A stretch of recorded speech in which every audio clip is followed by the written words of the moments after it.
Baik, ini adalah presentasi untuk mata kuliah paket program niaga pertemuan ke-9.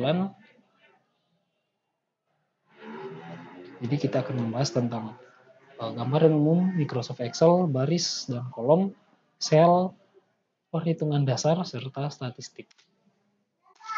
Jadi Microsoft Excel adalah aplikasi atau perangkat lunak yang memungkinkan penggunanya untuk mengolah dan menghitung data. Ya, data-data ini bersifat numerik atau angka. Misalnya ketika kita ingin menghitung nilai mahasiswa gitu kalau di sekolah. Gitu. Kemudian bentuk lembar kerja dari Microsoft Excel berbeda dengan Microsoft Word. Kalau Microsoft Word itu bentuknya seperti yang kita ketahui, bentuknya menyerupai sebuah kertas ya, sedangkan ukuran dan bentuk kertasnya atau orientasinya itu tergantung dengan yang kita atur di page layout. Sedangkan kalau pada Microsoft Excel, bentuk lembar kerjanya terdiri dari kumpulan-kumpulan sel. Nah, sel-sel ini merupakan gabungan dari kolom dan juga baris yang ada pada Microsoft Excel. Untuk bentuk dari atau menu-menu dari tampilan menu dari Microsoft Excel hampir mirip dengan Microsoft Word, cuman bedanya beberapa menu disesuaikan dengan fungsi dan kegunaan dari aplikasi Microsoft Excel itu sendiri. Kalau diperhatikan lebih banyak menu yang mana diperuntukkan untuk mengolah tabel yang ada pada Microsoft Excel. Yang pertama ada menu file. Menu file ini cenderung sama dengan menu file yang ada di Microsoft Word ya. Ada untuk menu untuk save as, save, open, new file, info, print, share, export, publish, close account, dan juga option. Yang pertama kemudian menu home. Nah, menu home di sini hampir mirip ya. Ada menu untuk mengatur rataan dokumennya. Di sini ada untuk rata kiri, rata kanan, rata tengah. Kemudian untuk menambah ukuran font, jenis font dan lain-lain. Yang membedakan di sini ada beberapa menu seperti ini, general, kemudian kondisional, macam-macam. Di sini yang mana diperuntukkan untuk kita yang ingin mengolah tabel, baik itu data di dalam tabel ataupun bentuk tabel itu sendiri. Kemudian ada menu insert ya. Menu insert ini lebih banyak difokuskan untuk menambahkan chart atau bagan ya. Yang bisa lihat di sini chart atau bagan bentuknya seperti ini, digunakan untuk memvisualisasikan data-data ya, memvisualisasikan data-data yang mana data awalnya itu hanya berupa angka, kemudian divisualisasikan untuk tujuan mudah dipahami dan juga lebih jelas atau lebih menarik gitu. Kemudian menu page layout untuk mata kuliah paket program niaga mungkin akan jarang kita gunakan karena kita akan fokus untuk mengolah data-data atau dokumen yang ada di dalam tabel ini yang ada di dalam spreadsheet dari Microsoft Excel. Untuk size mungkin akan kita gunakan ketika kita ingin mencetak apa yang kita kerjakan di Microsoft Excel. Kemudian size-nya disesuaikan dengan ukuran kertas. Selanjutnya yang membedakan Microsoft Excel dengan Microsoft Word salah satunya menu formulas.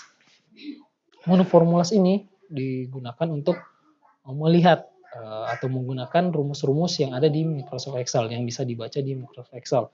Misalnya rumus untuk penjumlahan, perkalian, ataupun mencari nilai tertinggi, nilai terendah, dan juga rumus-rumus yang lain.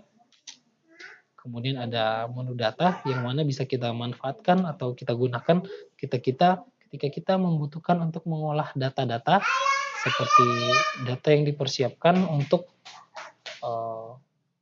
membuat satu aplikasi. Jadi ada beberapa perusahaan yang mana Microsoft Excel ini dimanfaatkan untuk membuat aplikasi mereka sendiri yang sesuai dengan kebutuhan mereka. Kemudian menu review mungkin akan jarang kita gunakan. Untuk referensinya bisa dicari lagi materi-materi dari luar, dari buku, YouTube, ya, dari video ataupun dari referensi yang lain. Sama juga menu view mungkin jarang kita gunakan ya di mata kuliah kita ini. Kita akan fokus ke beberapa pekerjaan atau tugas-tugas yang mana kita akan memanfaatkan spreadsheet ini di menu file, home, insert, dan juga data. Sedangkan menu view mungkin akan jarang kita gunakan Selanjutnya untuk penjelasan baris dan kolom ya. Kalau baris disimbolkan atau diinisialisasikan dengan angka ya 1 sampai 10. Nah, ada 1, 2, baris 1, baris 2 sampai baris 10. Sedangkan untuk baris terakhir atau batas akhir baris yang ada pada satu spreadsheet Microsoft Excel itu adalah 1.048.576 baris. Itu batas terakhir. Sedangkan untuk kolom ada di kolom XFD ya. Kalau kolom diinisialisasikan dengan huruf ya. Jadi untuk kolom diinisialisasikan dengan huruf, sedangkan baris dengan angka. Jadi misalnya ketika kita merujuk pada satu sel yang mana misalnya contohnya sel ini, sel B3. Artinya dia ada di kolom B dan baris ketiga. Makanya dia dikatakan sebagai sel B3 atau kalau di Excel dia ditulisnya hanya B3, ditulisnya hanya B3. Kalau misalnya di sel yang ini yang ditandai dengan warna hijau, di sel sebelah ini ya yang ditandai ini itu dinamakan sel D6. Kenapa? Karena dia berada di kolom D dan juga baris ke-6. Gitu selanjutnya untuk berlaku untuk semua sel. Selanjutnya di sini ada beberapa fungsi perhitungan dasar. Misalnya ada penjumlahan, pengurangan, perkalian dan juga pembagian ya. Kalau di sini bisa kita lihat untuk simbol operator dari penjumlahan dan pengurangan sama seperti yang sering kita lihat, yaitu ada tanda plus dan tanda minus untuk pengurangan. Sedangkan untuk perkalian disimbolkan dengan tanda bintang ya. Kemudian untuk pembagian disimbolkan dengan tanda garis miring gitu. Jadi ketika kita ingin melakukan operasi penjumlahan, misalnya kita ingin menjumlahkan 30 ditambah 100 ya. Kita menjumlahkan ya dengan rumus sama dengan C3 karena ini berada di kolom C baris ketiga, makanya disebut sini C3 ditambah ini logonya atau simbolnya ini plus D3. D3 ini karena dia ada di kolom D baris ketiga. Makanya di sini untuk mendapatkan hasil penjumlahannya sama dengan C3 yang ini ditambah ini D3 yang ini. Maka didapatlah hasil penjumlahan. Begitu pula dengan pengurangan, perkalian dan juga pembagian gitu. Semuanya disimbolkan sesuai dengan logo atau simbol masing-masing operator. Gitu. Sedangkan untuk penggunaan selnya bisa dengan cara diklik ataupun ditulis manual. Gitu. Misalnya D3 kali E3. D3 bahagi E3. Selanjutnya adalah visualisasi data. Ini kita akan menggunakan menu insert untuk membuat visualisasi data. Misalnya terdapat satu data mahasiswa, jumlah mahasiswa di satu universitas atau perguruan tinggi yang terdiri dari 4 jurusan. Misalnya ada jurusan sistem informasi, teknik informatika, bisnis digital, dan juga jurusan pendidikan. Yang mana setiap jurusan ini, misalnya jurusan sistem informasi, memiliki jumlah mahasiswa yang terdata ada 120 mahasiswa. Kemudian teknik informatika ada 150 data. Bisnis digital ada 80 data. Pendidikan ada 70 data. Dan didapati total dari keseluruhan mahasiswa ini adalah 420 mahasiswa. Data-data ini kemudian bisa kita buat visualisasi ya. Seperti disimbolkan di sini, sistem informasi disimbolkan dengan warna biru. Kalau di visual ini yang ini biru. Kenapa bentuknya besar tapi masih lebih kecil lagi dari yang orange? Karena seperti yang kita lihat di data di sini 120 itu lebih kecil dari teknik informatika. Artinya teknik informatika ini adalah yang terbesar atau lebih besar dari sistem informasi. Teknik informatika disimbolkan atau ditandai dengan warna orange. Makanya di sini teknik informatika sedikit lebih besar dari sistem informasi. Dan perlu diketahui visual yang ada di sini itu dibuat otomatis atau di-create otomatis berdasarkan data yang ada di sini.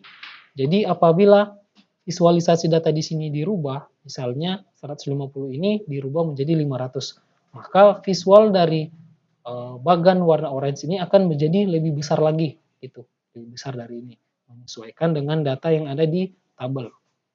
Begitupun dengan bisnis digital dan pendidikan yang hanya beda 10 angka atau 10 mahasiswa, maka di visual sini hampir mirip, bentuknya hampir mirip atau hampir sama ukurannya, tapi ada berbeda 10 mahasiswa. Makanya di sini agak lebih besar yang bisnis digital. Bisnis digital ditandai dengan warna abu-abu. Sedangkan yang paling rendah itu adalah pendidikan yang berwarna kuning.